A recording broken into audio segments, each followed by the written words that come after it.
भारत में एक भी मज़ार, एक भी दरगाह, एक भी मस्जिद सरकार के कंट्रोल में नहीं है, एक भी चर्च सरकार के कंट्रोल में नहीं है, लेकिन 4 लाख मंदिर सरकार के कंट्रोल में हैं।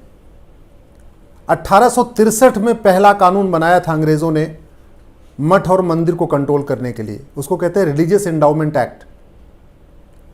उस कानून को ख़त्म करने की बजाय आज़ादी के बाद से उसमें 29 कानून और बना दिए गए। अब टोटल 30 कानून हो चुके हैं जो मठ और मंदिर को कंट्रोल कर रहे हैं।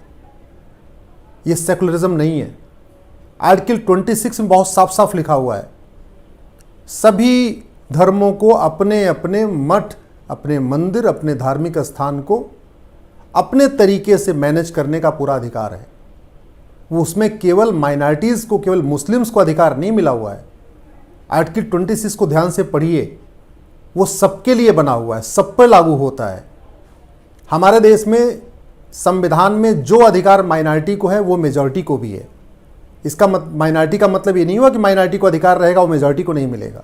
आर्टिकल 14 का मतलब सब समान है, आर्टिकल 15 का मतलब भेदभाव नहीं होगा।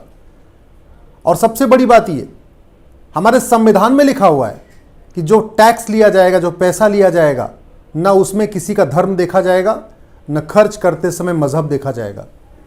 एकदम उल्टा हो रहा है। हिंदुओं के मंदिरों से उनका चढ़ावा लिया जा रहा है, धर्म के आधार पर टैक्स लिया जा रहा है और मजहब देख के टैक्स खर्च किया जा रहा है।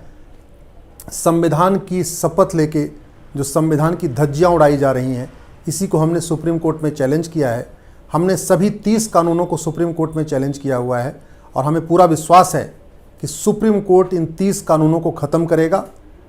या तो मठ और मंदिर, एक भी कोई भी धार्मिक स्थान सरकार के कंट्रोल में नहीं होना चाहिए, और यदि करना भी है एक यूनिफॉर्म इंडाउमेंट कोड बने, सेंट्रल गवर्नमेंट एक यूनिफॉर्म इंडाउमेंट कोड बनाए जो मज़ार पे भी लागू हो, दरगाह पे भी लागू हो, मस्जिद पे भी लागू हो, चर्च पे भी लागू हो, गुरुद्वारा पे भी लागू हो और मंदिर पे भी लागू हो। या तो सब सरकार के कंट्रोल में होने चाहिए या तो एक भी सरकार के कंट्रोल में होने चाहिए। ये भेदभाव बंद होना चाहिए।